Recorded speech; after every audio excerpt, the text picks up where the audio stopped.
Buongiorno a tutti ragazzi, il tempo oggi, stanotte ha smesso poi di piovere, però adesso il cielo è così in effetti qua in Campania, quindi a Salerno diciamo il tempo è bello scuro scuro, quindi forse si prospetta che pioverà, non lo so, lo vedo abbastanza cupo il cielo, pure i gabbiani ora passano qua. Come potete vedere ragazzi, i nuvoloni ci sono, i gabbiani volano bassi, quindi si presuppone che dovrebbe piovere. Ecco qua tutti sti gabbiani che volano basso davvero.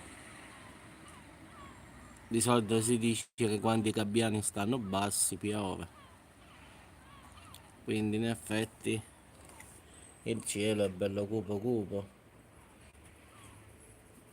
Speriamo che faccia come ieri, anche se devo dire la verità, il tempo si è rinfrescato ragazzi.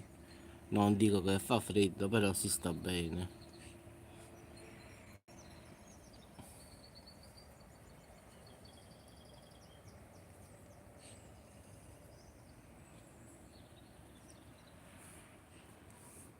Ecco qua, ora si vede meglio.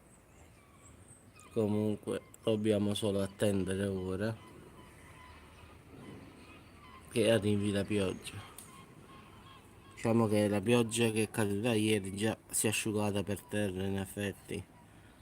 Stesso il calore, subito si è asciugata. Anche il parcheggio qua, vedete? Dopo tutta quell'acqua è asciutto. Proprio la terra ne aveva proprio bisogno in effetti. Il mare si vede giusto giusto, un pochino. Proviamo con lo zoom, un poco a poco si vede. Vabbè ragazzi, vi auguro buona giornata a tutti, buon giovedì e ci sentiamo più tardi. Non dimenticatevi di stasera alle 21 la diretta con gli amici del nostro osservatorio, quindi penso che ci divertiremo. Ciao a tutti ragazzi e a dopo.